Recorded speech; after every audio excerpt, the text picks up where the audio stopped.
efforts to move and process migrants arriving at the U.S.-Mexico border ahead of the end of Title 42. Jenny Craig closing its centers and laying off its workforce. It's a popular sleep aid, but are some melatonin dosage numbers wrong on labels? We verify. It's Christmas Eve. And we all have a voice to share, but not many win the Unicorn Award for helping sick children with holiday magic. And San Diego Mayor Todd Gloria is here to answer your questions. CBS 8 News Live at 6 starts right now.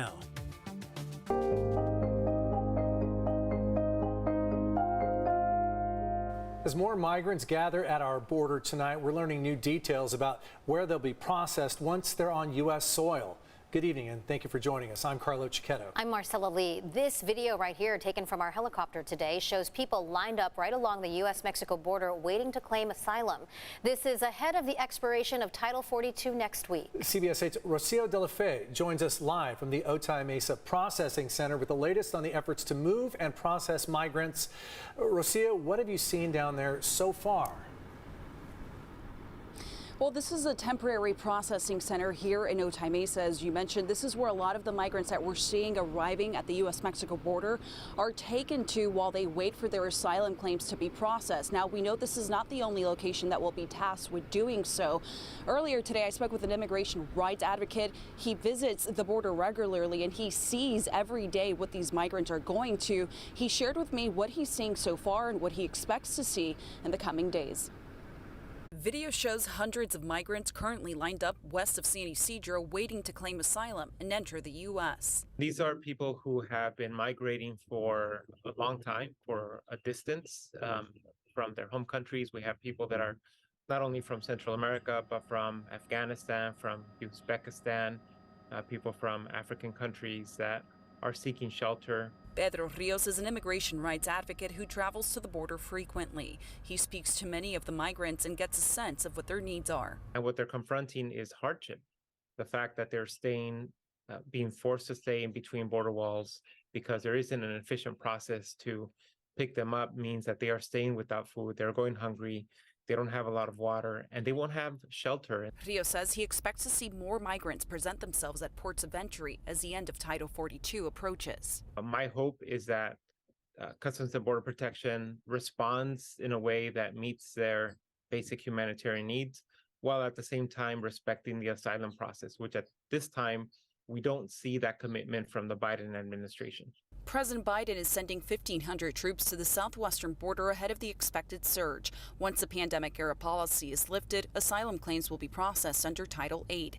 But many immigration rights advocates believe it's the wrong approach to dealing with the crisis. For me, does not resonate. It means that the Biden administration is not well prepared to administer people as they're making asylum claims. Rios believes Title 8 will place more people in removal proceedings and they'll have a shorter amount of time to defend their cases against deportation. It's concerning that there hasn't necessarily been an effective response by Border Patrol and by the Biden administration. A spokesperson with Border Patrol says there is no single location responsible for processing migrants and that migrants will be processed at all stations within the San Diego sector.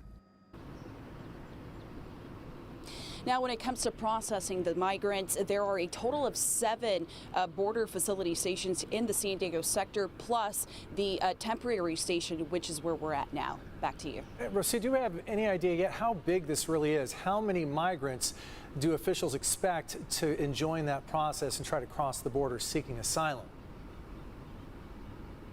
Well, the Department of Homeland Security is preparing for up to 13,000 migrants to cross the border per day once Title 42 expires, and that is expected and scheduled to take place next week on May 11th. Live from Otay Mesa, Rocio de la Fe, CBS 8. We will be watching. Thanks, Rocio. Unsheltered people living in National City have a new resource tonight, a brand new shower trailer sitting in front of the South Bay Community Church. The San Diego Rescue Mission unveiled the 4-stall shower during a press conference and ribbon cutting today. The showers are an important resource for hygiene and health, but will also give Rescue Mission a chance to connect homeless individuals with critical services, including long-term shelter. Another candidate is joining the race for the District 4 seat of the San Diego County Board of Supervisors. Today, Amy Reichert, who challenged Nathan Fletcher last year, announced that she would be seeking the seat once again. In a statement, Reichert said she is, quote, committed to rebuilding the trust in our elected officials and strengthening our communities. It's the end for a San Diego icon. Jenny Craig is closing all locations, and more than 1,000 people are suddenly out of a job. CBS 8's Anna Laurel spent the afternoon in Carlsbad at Jenny Craig's international headquarters. Anna, what did you find out? Jenny Craig closing its centers and laying off its workforce.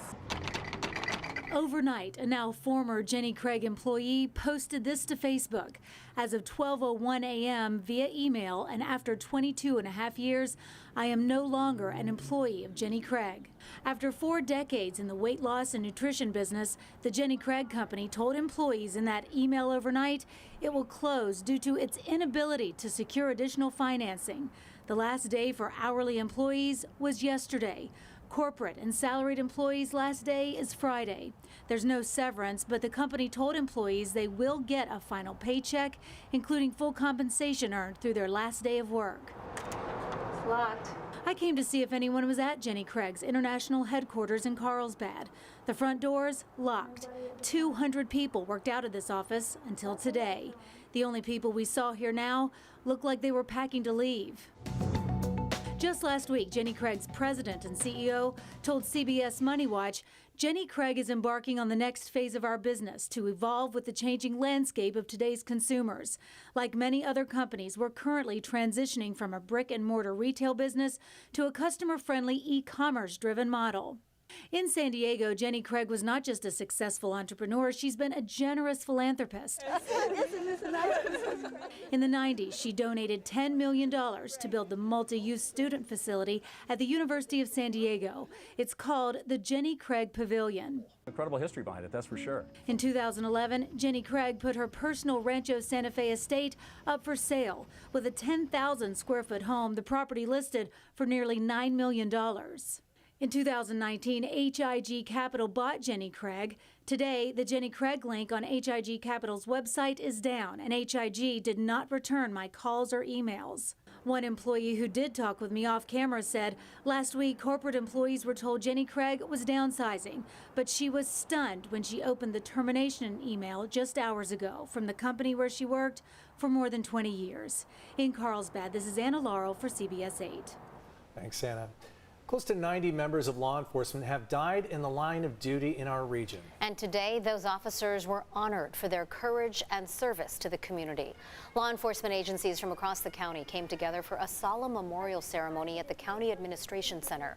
The most recent losses were in 2021, when Detective Jamie Huntley and her husband, Detective Ryan Park, were killed by a wrong-way driver heading north in a southbound lane on I-5, crashing into their car. Still ahead tonight, a historical low when it comes to history and civics scores in U.S. schools. Plus, is a popular sleep supplement mislabeling its dosage numbers? We verify. And looking at the storm as it makes its way towards San Diego, the National Weather Service has gone ahead and issued an advisory, but there's snow in the forecast for the San Bernardino and San Gabriel Mountains. I'm meteorologist Sean Stiles with your microclimate forecast. And up next, San Diego Mayor Todd Gloria is here in our studios live. We ask him your questions.